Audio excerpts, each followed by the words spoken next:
change my camera because I will use another screen. So now I think you see me. Okay, does it look okay to you? Oh, I didn't share my screen, sorry. That's what I forgot.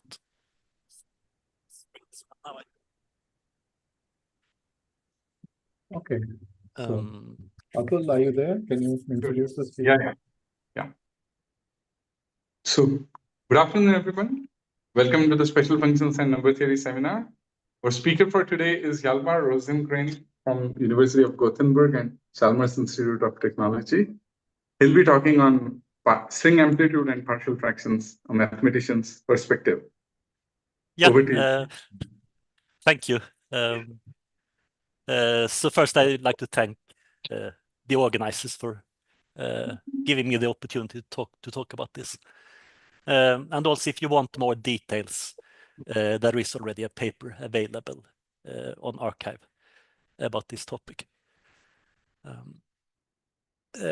And also, this is, I mean, in some sense, the topic is the same as in the talk by Aninda last week, which was more physics-oriented, and I will try to give you a mathematician's view on the same things. But if you missed the last week's talk, it's on YouTube, so I really encourage you to watch it. But you don't need to watch it right now, because I think it will be pretty much independent, so you can watch these two talks in any order you like. And just as last week, I will start with pi, because somehow this pi formula, that's what got a lot of attention from a lot of people. So in this recent paper by Saha and Sinha, they found actually many formulas for pi.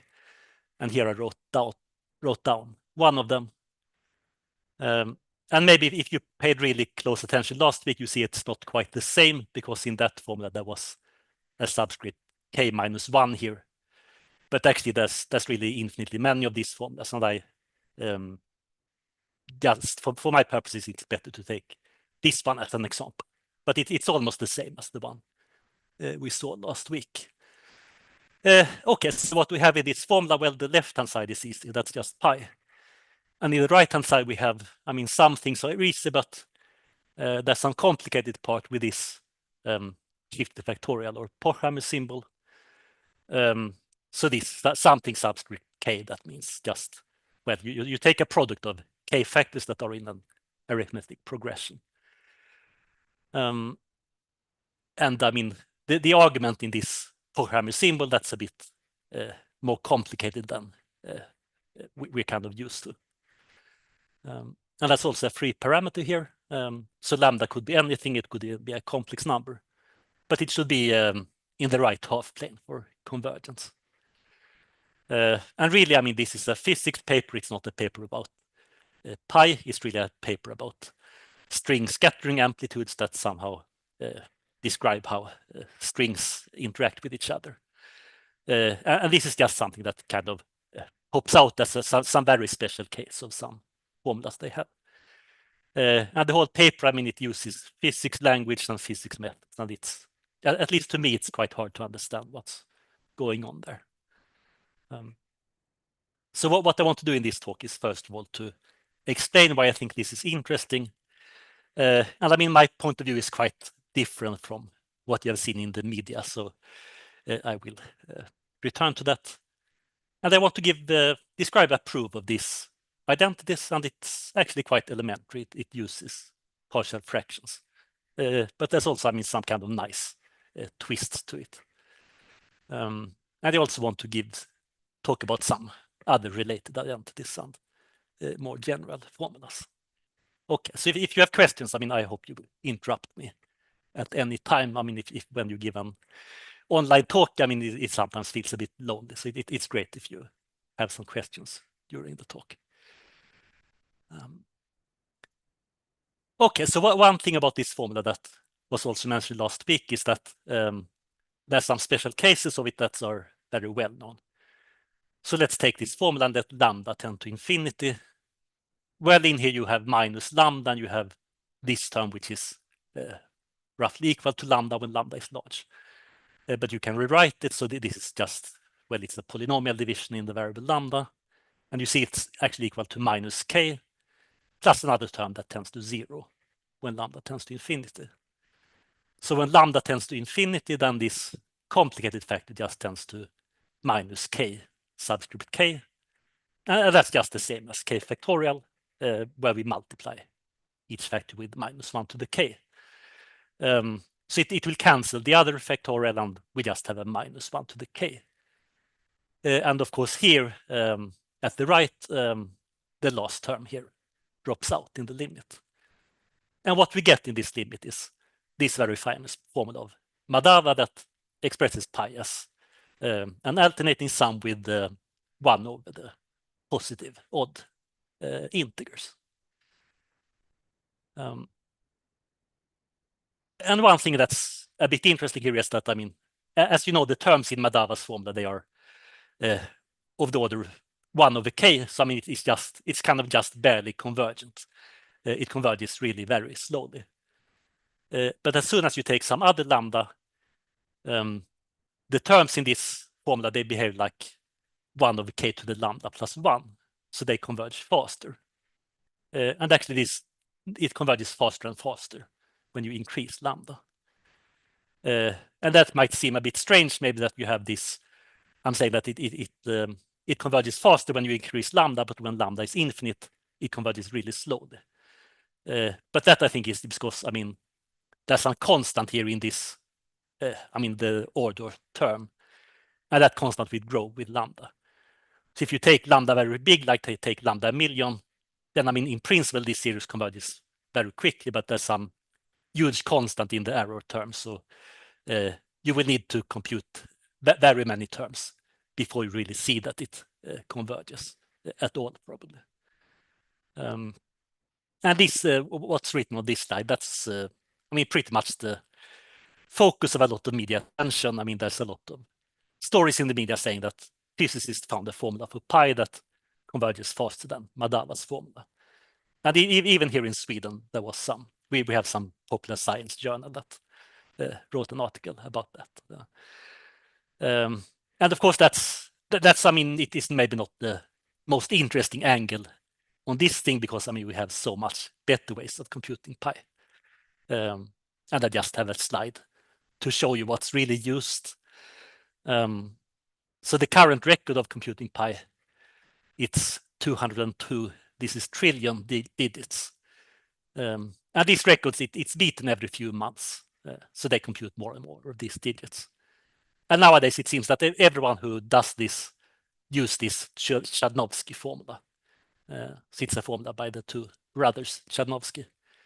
So it's really a formula for 1 over pi, and well, I mean, it's in some sense it's similar. There's a lot of factorials and so on. But what makes this so useful is that there's some huge number here in the denominator that's raised to the power 3k. So that makes it converge really quickly.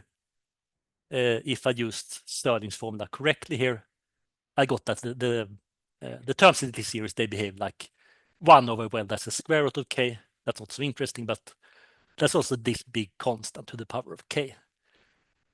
And this constant, it's roughly like 10 to the 10 power of 14. So that means that for each term in this series, we will get roughly 14 digits of pi. Every term gives 14 new digits. But of course, if we have something that converges polynomially, like these formulas by Saha and Sinha, then for each digit, we need to work harder and harder. So more and more terms are needed for every new digit. So it's not really useful for numerical computations. And an important note to myself is to say that, I mean, this is not at all, I mean, we can't blame Saha and Sinha for this.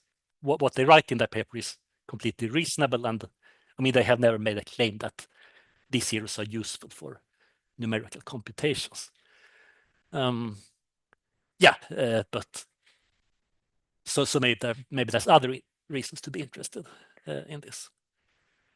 So I mean, are they interesting? Well, I mean, to me somehow, one way to express it is that, I mean, the fact that pi is equal to be this series, honestly, that's not so interesting for me, because I may be wrong, but I don't think that would give us any information of pi that we don't know already. I mean, it doesn't converge very quickly, and I mean, you probably can't use it to prove that pi is irrational or something like that.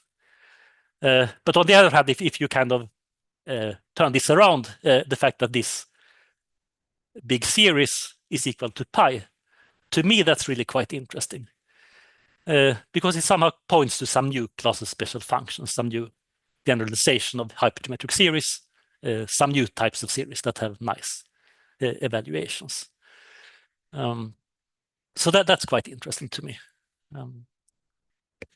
So I mentioned, sorry, let me just,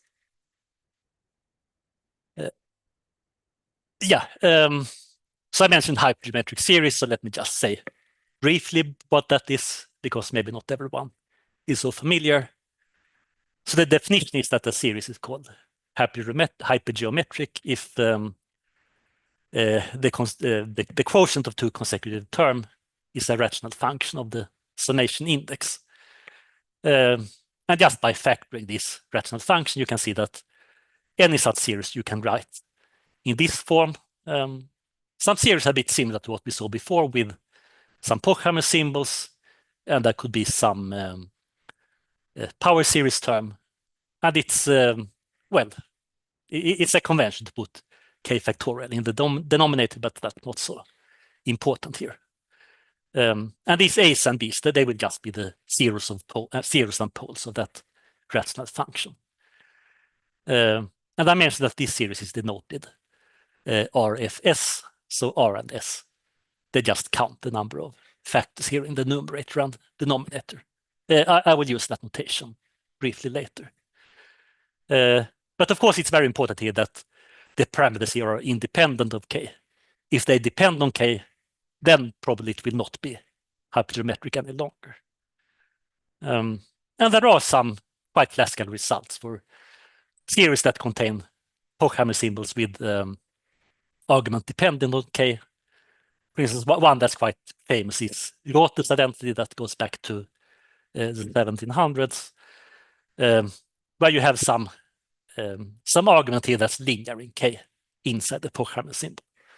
So if you don't know what this identity is, it's really not important at the moment. But what we have in this Saha-Sinha series is that we have entries here that are fractional expressions in k. So if we go back, if we put this here on a common denominator, we have a quotient of two first-degree polynomials of k. And that's something that I think is very unusual. And actually, the only place where I've seen it is a paper by someone in the audience, by Michael Schlosser. Quite an old paper by now. So if you have other references where you have seen this type of series, please let me know, because I would be very interested that there might be other things that I have overlooked. So it's kind of it's some kind of deformation or modification of hypergeometric series. So string amplitude, that was covered a lot last week. So let me just say something briefly, that that paper is really about these scattering amplitudes that tell you something about how strings interact. And the most classical cases of string amplitudes, I mean, the really famous paper is the one by Veneziano, where he identified this particular combination of gamma function as a scattering amplitudes for some kind of particles. And to my understanding, that was basically a mathematical observation that he saw that this function of three variables, it satisfies all the properties that he wanted. It has poles in the right place and maybe the right asymptotics in different limits and so on. And then other people pointed out that there's some way to make sense of this formula if you think of the particles not as points but as little strings, and they are open strings, so they are like little noodles or something that float around and interact. And that's some version of this that's called the Virasoro-Shapiro amplitude, which are for closed strings, more like little rubber bands, where you have other types of combinations of gamma functions. And this goes back to the 1960s, really. So that was so-called bosonic string theory, which was, popular for some time, but then I think it's kind of died out. But then this was revived as superstring theory, where you have some, a lot more mathematical structure behind it. But let me just say that, these similar expressions also appear in superstring theory. So physicists are still interested in these type of combinations of gamma functions. So what they really do is that they study various functions that look like a bit like the top one or the bottom one. And for instance, just for this, the first term here, which is the beta function, they give the expansion that I write down here. So you see it's very similar to what I had before, but now I have two variables, x1 and x2. And actually, if you put both those variables equal to 1/2, you get back the formula for pi we talked about. Because gamma of 1/2 is square root of pi and gamma of 1 is 1. So the left-hand side just becomes 1. Sorry, it becomes pi. And you can observe that this series is not hypergeometric because we have this weird quotient here inside the programmer symbol. But it has three special cases when it's hypergeometric. If lambda is x1, then this factor here drops out. So then it's just a quite standard hypergeometric series. If lambda is x2, the same thing happens. And lambda infinity we already talked about. It becomes hypergeometric. And these limit cases, they are very well known. When lambda is x2, we have this identity here, which gives a partial fraction expansion of the beta function. So if we think of x1 as a variable, it has poles at the non-positive integers. And here we have a sum where we separate out, like one term for each pole. And we have a coefficient that depends on x2, which is just treated as a constant in this formula. And of course, this is classical. This you might recognize as a special case of Gauss 2f1 summation formula. And of course, that's a similar identity if you flip x1 and x2. And the limit case when lambda is infinity, that will be symmetric in x1 and x2. It takes this form here. And if you put this quotient on that common denominator, you get the factor here, x1 plus x2 plus 2k. And if you know hypergeometric series, that's quite familiar. That's the so-called very well-poised factor. So this summation formula is a special case of a known very well-poised 4f3 summation that you could find in many books. Sorry. So the general case of the formula, it interpolates between these different hypergeometric summations, but it does it in a kind of not hypergeometric way, which is what I think is fascinating. Okay, so how to prove these identities? Well, the idea I will use here is that I will start from some finite partial fraction expansion just for a rational function, and then we will add more and more poles, so we'll let the number of poles go to infinity. And I will start to explain this in a very simple example. This formula that was on the previous slide. So that's some very special case of the identities that we want to prove. And now I think of this just as a function of x1, and I think of x2 as a constant. So as a function of x1, as I said, it has poles at 0, -1, -2, and so on. And it has zeros, well, when the denominator has poles, that's at -x2, -1, -x2, and so on. So what I do is that I cook up a rational function that has these poles and zeros, but of course just a finite number of them. So I start here with, I add a pole at 0, one at -1, and so on. And I do the same. I add zeros here at the right points. But I want something that vanishes at infinity because all the terms in the series I want vanish at infinity. So for that reason, I pick n+1 factors in the denominator and n factors in the numerator. And then what I do is that I expand this as a partial fraction in the variable x1. And that's a standard thing. We have all done that in calculus. You can write that as a sum of terms 1 over x1 plus k with some coefficients that, of course, will depend on x2. And you can easily write them out explicitly, but I chose not to do it right now. So this is just kind of a standard rational function identity. And now I want to let n tend to infinity here. I add more and more poles and more zeros.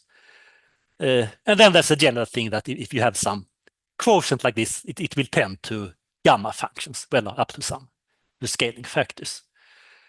So if you do this for this whole identity, you will get the quotient of gamma functions that you want on the left, and on the right, well, another gamma function will pop out, and you get exactly the coefficient you have in this 2f1 summation. And again, if you know hypergeometric functions, this is something very standard. What we do is that we get the Gauss 2f1 summation, well, in that special case, as a limit of what this identity on the top is really a special case of the so-called Pfaff-Salzschitz 3f2 summation.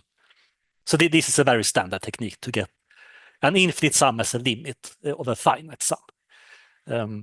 So in this case, we're not doing anything new at all. It's a very standard thing. But in the general case, we need some kind of new ideas. So now I want to use the same idea to prove this more general identity that I showed you before, where we have these variables x1 and x2. They are kind of more or less on the same footing. So if we just imitate what we did before, maybe we should have something here where we have poles both in x1 and x2, and we have something with zeros where this denominator vanishes. And we should expand this with we want some terms similar to what we have up here. But the coefficient then, they should depend probably both on x1 and x2. And we want it to be symmetric, so it should be some symmetric function of these two variables. So that's what we will do. But first, I want to say something about elementary symmetric polynomials. So in general, if you talk about symmetric polynomials, the ring of all such polynomials, it's generated by these elementary symmetric polynomials that you can define, for instance, by these generating functions. When R is 2, well, the first one is always trivial, so there's just two of them. You have the sum and the product of the two variables. And the point is that if we know, if you have some special point t here, a vector t, and we know what the elementary symmetric functions are at that point, then we know any symmetric polynomials at that point.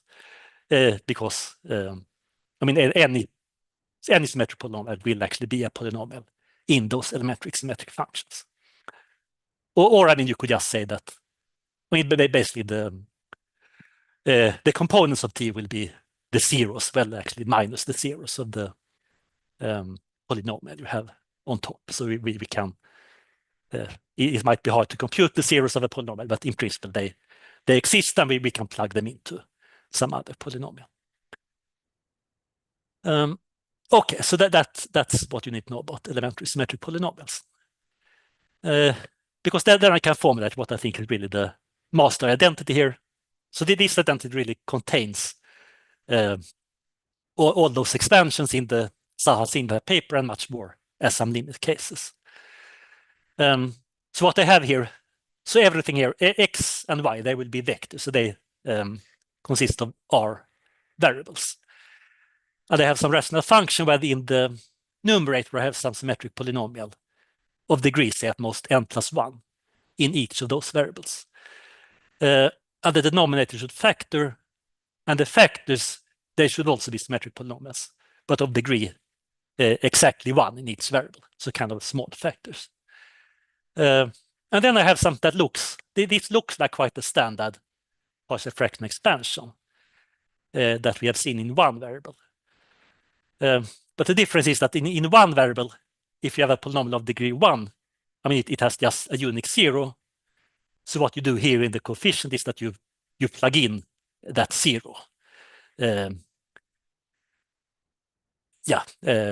get the coefficient in the partial fraction. But if you have many variables, I mean, even if it's a 1-degree polynomial in many variables, it has lots of zeros. So what we need to do here is to plug in some special 0 of the polynomials. And I plug in a 0 that's defined in a little bit awkward way. So what I say is that I specify what the elementary symmetric functions do to this 0. So I require that the elementary symmetric function at that 0 is some linear combination of the elementary symmetric functions at x and y, and the coefficients depend on those polynomials. So inside the coefficients here, that there will be some dependence on x and y, which is really a little bit complicated and a little bit implicitly described here in general.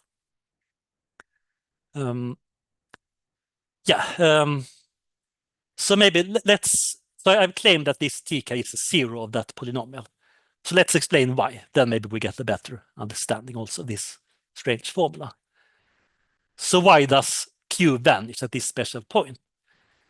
Well, the requirement was that I had this. Well, I required it for m between 1 and r, but when m is 0, it's trivially satisfied. But also, I mean, the polynomials I have in the denominator, they would be of the degree 1 in each variable. And that means exactly that they are linear combinations of the elementary symmetric polynomials.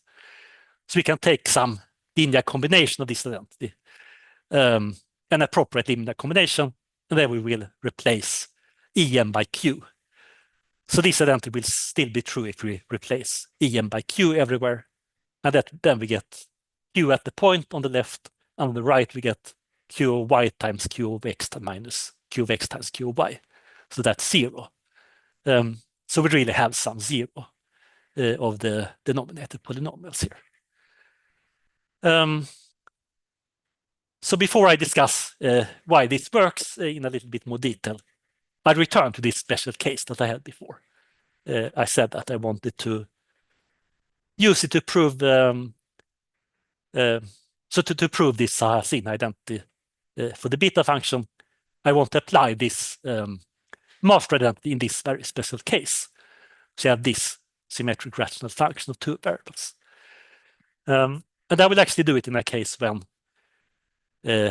y1, I have these variables y1 and y2. So y1 will be my lambda, the same lambda as before, and y2 will tend to infinity. So then what happens is that the second term I had on the left-hand side, which depends on y1 and y2, that will tend to 0. So just as in the formulas we had before, the left-hand side is independent of lambda. So in physics, as we heard last week, lambda is a field redefinition parameter.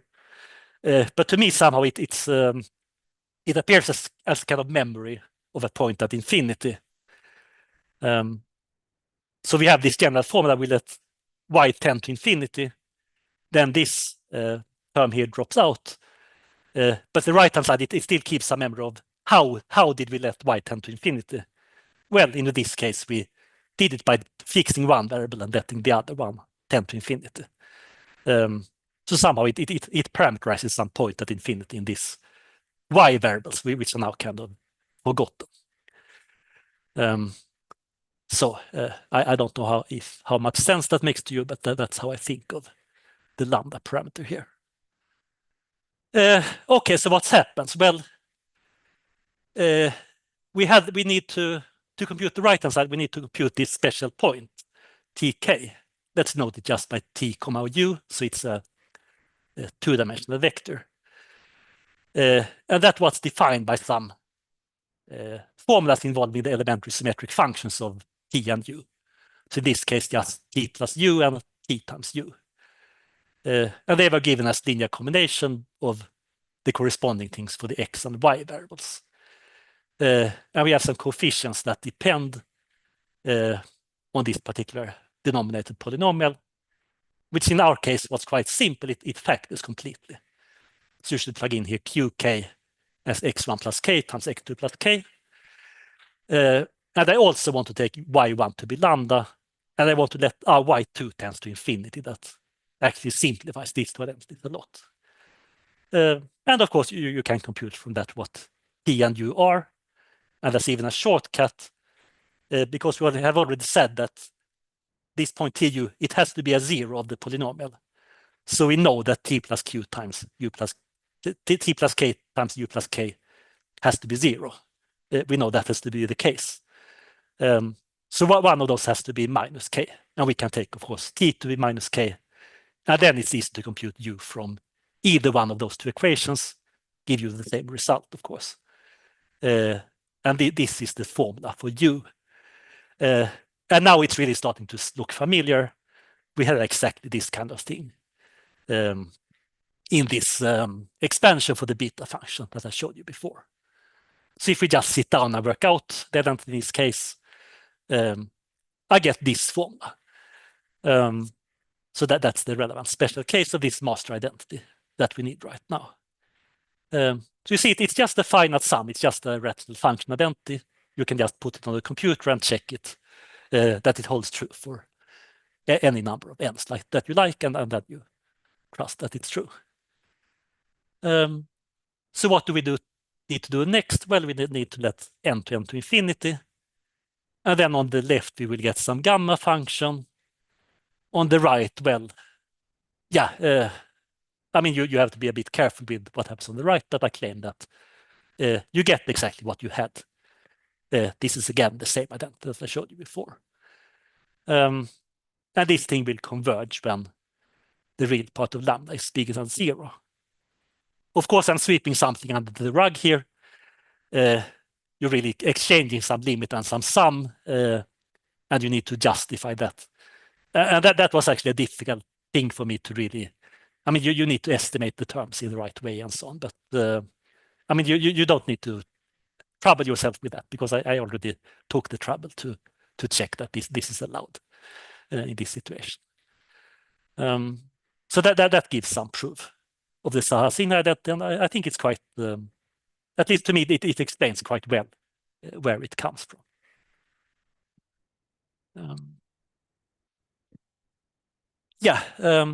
So what else? Well, I haven't said anything about how to prove this master identity. And it's actually not so difficult. So the idea is actually just to reduce it to a partial fraction expansion in one variable. So I will take this variable as the first elementary symmetric function. So let's just say that we can expand. We can write the mth elementary symmetric function in x as some constant times the first elementary symmetric function plus some other constant.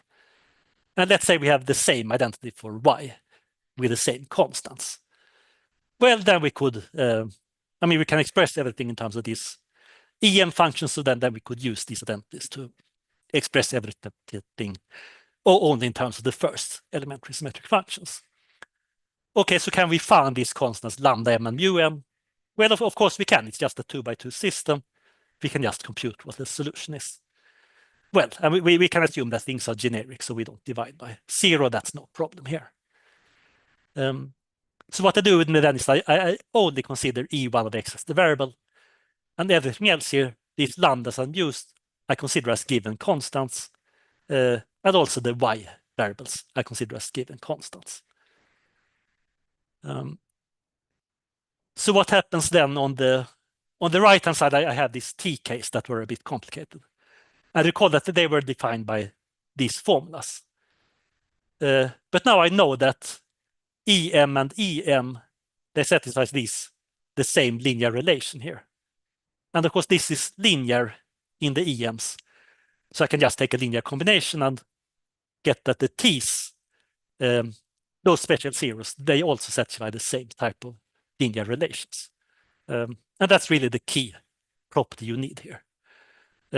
So basically, you could say that these, the zeros that you need to plug in, that's exactly the zero that satisfy the same linear relations as the x and y variables between all these elementary symmetric functions. So then, I mean, after this, the proof of this is trivial. So I want to prove this identity. I proceed just as when I do a standard one variable partial fraction. I multiply with the denominator. And then I can express everything in terms of E1, the first symmetric function. And I can check that both sides will be polynomials now of degree at most n plus 1. So then to prove that two polynomials of the degree n plus 1 agree, it's enough to find n plus 2 values of the variables where they agree. But of course, those values of the variables, they need to satisfy this identity I had. Otherwise, this reduction to the one variable case doesn't work out. So I need to find n plus 2 values that satisfy this identity, but where the identity itself is easy to check. And we already have those. We take those values as all these different t points. In that case, it's very easy to check because we know that those t's are zeros of the q polynomial. So basically, it means that just one term on the right contributes to the value. And I need one more. I take that as y. And of course, if x is equal to 1 y, then everything is 0, so it's completely trivial to check. So that proves this, what I call the master identity. And this is quite a general method. You can use this to prove for various products of gamma functions. So at some point, I tried to sit down and just try to write down the nicest results you can get. But I mean, I just had too many results, so I didn't write them down properly. In this paper I have, I just focus on the ones that are kind of very close to what Zaha and Sinha do in their paper. But for instance, maybe you're interested in this combination of gamma functions because it has physical meaning. That's this Virasoro-Shapiro amplitude. You just do exactly the same thing. It's just a machine. You just see what you get. And what you get is this formula here. And here you see that the coefficients look quite compact and nice, but it's a bit of an illusion because this in here you have this psi k, which is given by the rather complicated formula down here. So now we have stuff with square roots inside the Porsche symbols. And this was actually found by Zaha and Sinha, but only for a special value of lambda, when lambda is the average value of these three x variables. So now, I mean, with this method, I could put this so-called field redefinition parameter inside the expression for this amplitude, which I think should be interesting to physicists. And you can do more. Last week, someone asked about Q analogs, and that's something that was quite clear to me that you can do it, but I had never, I mean, I didn't do this exercise before, but I worked that out yesterday, actually. So I just tried to get the Q analog of this particular formula by Zaha and Sinha that we discussed before. So I have this Q beta function. Okay, so maybe I should say not everyone knows. So Q analog basically, it means you to replace arithmetic progressions by geometric progressions. So these Pochhammer symbols that vanishes at an arithmetic progression, you want to replace by something like that vanishes at the geometric progressions. And then these infinite products, they are basically Q gamma functions. They will have poles and zeros at geometric progressions. So the left-hand side, that's a natural analog of a Q beta function. And on the right, I mean, I just put it into this machine I had and worked out what you get. And I get this formula here. And I checked that, I mean, this should converge when Q and lambda are both smaller than 1 in modulus. And I checked that there's, just as before, there's 3 special cases when this reduces to well-known hypergeometric summations. So you should really, the lambda here, you should really think of as Q to the old lambda. So the old lambda tending to infinity, that's the same thing as this new lambda tending to 0. So lambda is 0, that's like this limit that gave the Madaba series in the beginning. And we also have special things happening on lambda is x1 and x2. And I should say, by the way, that I didn't take the trouble here to check that this interchange of limit of summation is okay here. So I haven't written down a formal proof of this statement. But it seems true, and I also checked it on the computer that it works. It seems to work numerically for some special values of the variables. But you can do more. You can take your own favorite expression and try to work with it and see what you get. Okay, so my talk is basically finished. So as usually on online talks, we tend to go a bit too fast, so we have time for questions at the end. But I just have some messages from mathematicians mainly. So first of all, we have these kind of non-hypergeometric functions that are quite unusual, at least to me. And hypergeometric functions appear absolutely everywhere. So if you have a problem where they appear, maybe you can do something like this, and I look at these non-hypergeometric generalizations, and I don't know if it will be interesting, maybe not, but if we don't know that these things exist, we can't even try. So now you know that they exist, and you could try to do something with it. But what I think is even more promising is maybe this master identity I had, these partial fraction expansions of symmetric rational functions in many variables.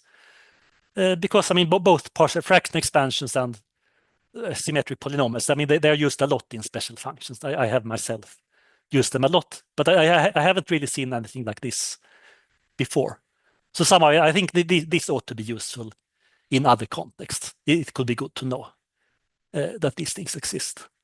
And finally, a more general advice is, of course, to talk to physicists and try to follow what they do. It can be hard, but it's usually very rewarding as well. Lots of interesting things, keep coming from physics, and lots of new things come from physics.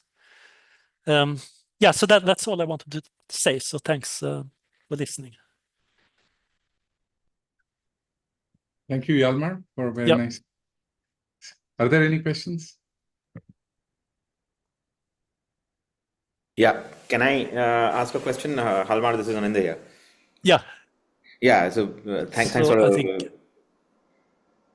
I will just change my. Sorry, I have a bit of trouble with these two screens. I want to change my camera so I actually see you. Okay, thanks. That's better. Hi. Thanks a lot for a really nice talk. I just had a couple of questions. So one of them is a very idiotic one. So when mathematicians check their calculations using computers, do you use Mathematica or something else? I use Maple, but it's just that I started with Maple a long time ago and got used to it. But of course, my Mathematica is also fine. Okay. The second question is a technical one. So there are these generalizations. So whatever scattering amplitudes we were interested in were these 2-to-2 scattering amplitudes.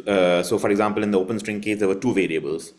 But there are generalizations of that which played a very crucial role for the consistency checks in string theory, where you have 5 particles, so 2 to 3 scattering amplitudes. So 2 particles coming in, interacting and becoming 3 particles after the interaction.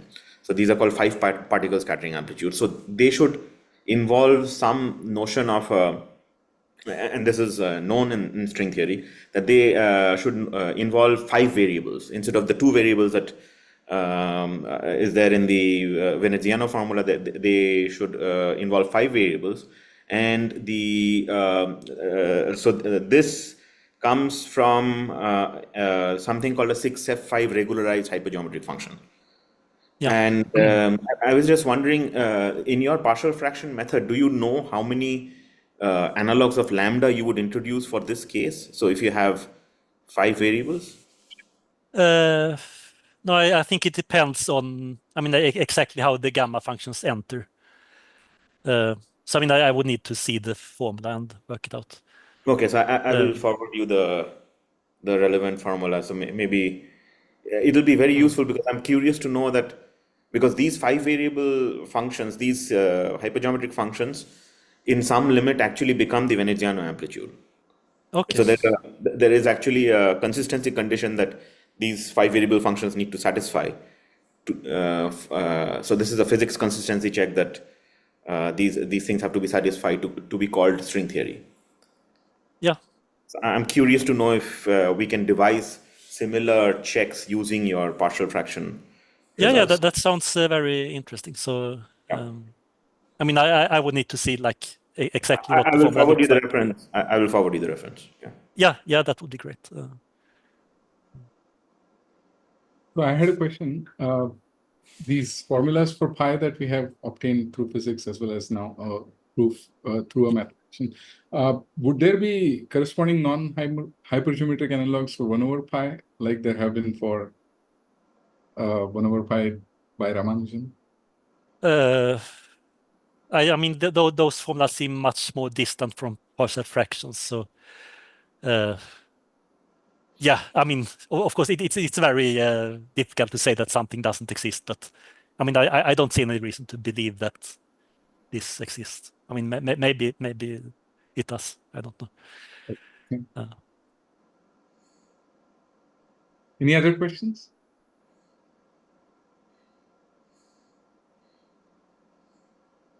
I could ask a question. I don't know whether it's really related to your talk or not, but Madhava gave these corrections for his formula. His series is very, very slowly convergent, but he actually found 3 sets of remainder terms which dramatically improves the convergence. So Yeah. is it possible to see it from these deformations in any special values or special cases? I mean, the naively expanding around lambda equal to infinity, that doesn't seem to work, I think. Yeah, that's a great question. So that's, I mean, I'm actually aware of that. So I mean, Madhava was much more clever than, I mean, just this formula. He knew the error term, so he had something that converged much faster. But yeah, it's a good question, but I never thought about if there's some relation to this specific estimates of the error terms. Thank you. But I believe that the tails of this series and the tails of the Madhava series are going to be different, because this Yeah. series is absolutely convergent series, whereas Madhava series was conditionally convergent. Mm-hmm. Yeah.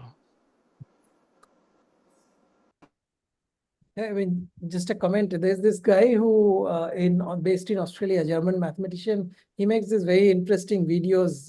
It's called Mathologer.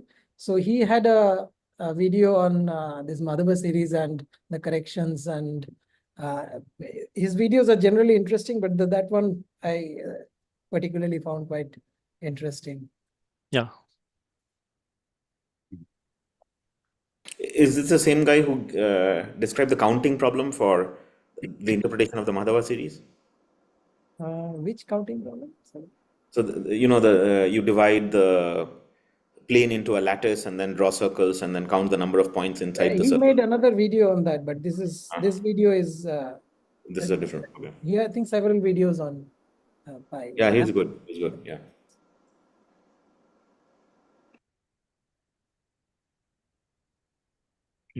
There are no further questions. Let's thank Hjalmar